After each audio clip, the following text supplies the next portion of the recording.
Top 5 Best Ways to Dodge a Military Draft. Well boys, looks like it's that time again. The globalist cabal has decided that we, the youth, should drop our books and pick up a gun. So if you don't plan accordingly, you may end up getting shipped off to a country where poopy butt sex is illegal, and you'll die fighting in the name of porn addiction and trans rights. So if you don't want this to happen to you, then pay attention as I'm about to list the top 5 best ways to dodge a military draft.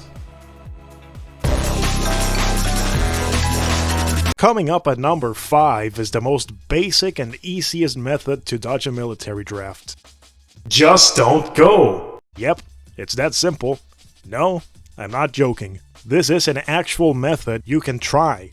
Many people tried it back in the Vietnam War with a surprisingly high success rate. Only around 3,250 people were ever jailed for ignoring draft notices.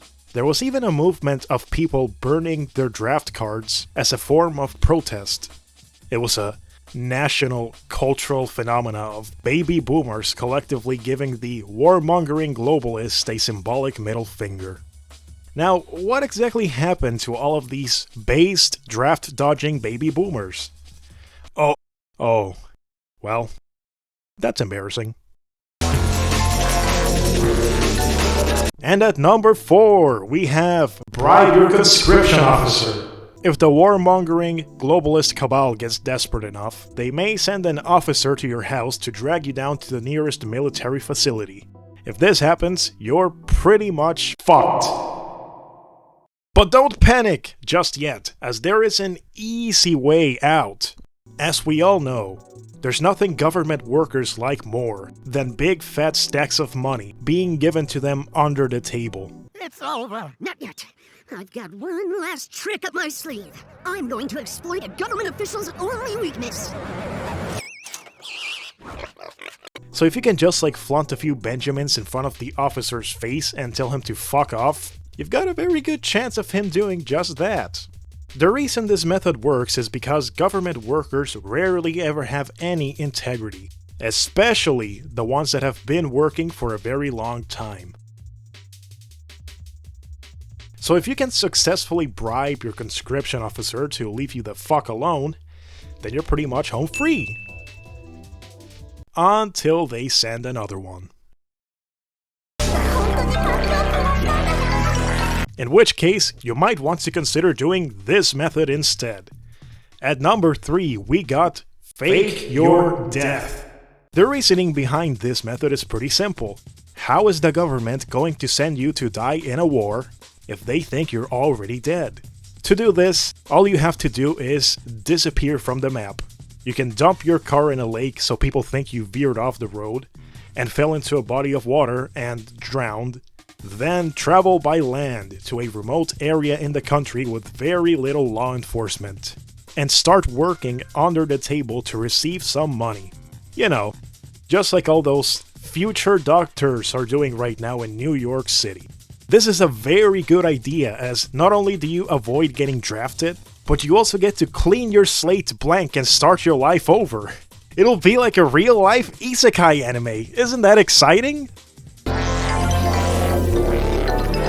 And coming up at number 2, I already did that joke, a pretty simple and obvious method.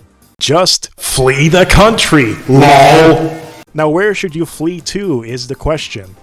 Well, you can always flee to the great socialist Indian colony up north, known as Canada.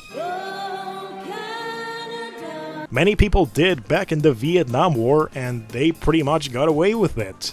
The only issue is that you would then be living in Canada. If Reddit, if it was a country, doesn't appeal to you as much, you can always flee southward instead. Here you'll be able to choose between several countries to live in. But they're all shitholes. But at least there's warm weather and an infinite supply of brown Latinx pussy waiting to be colonized by your Hyperborean BWC. You'll be enjoying the sun in the beaches of Costa Rica, surrounded by trad Latinx pussy, All the while the retards who stayed back in the US are getting their fucking heads blown off by the desert homophobes. I can't think of a better fate than this. There's no downsides to it, just do it. And here we are, ladies and gentlemen, the #1 way to dodge a military draft. At least according to this picture I found on 4chan. A method that is both easy and completely risk-free. Are you ready? You wanna hear it? Well, here you go. Piss and shit yourself. Yes, seriously. Piss and shit yourself. Ted Nugent, famous American rock musician, used this very method to get out of serving in the Vietnam War. A week before, I stopped going to the bathroom. I did it in my pants. Poop, piss, the whole shot. My pants got crusted up. I was a walking, talking hunk of human poop. Those guys in uniform couldn't believe the smell. They had a urine test and I couldn't piss, but my poop was just like ooze, man, so I poop in the cup and put it on the counter. I had poop on my hand and my arm. The guy almost puked. I was so proud. Yep, it really is that easy. Just piss and shit in your pants! And you'll avoid getting drafted. Remember the aphorism, poop plus pee equals no draft for me. Poop plus pee equals no draft for me. Poop plus pee plus equals no draft for me. No draft for plus pee plus equals no draft for me. Poop plus pee equals no draft for me.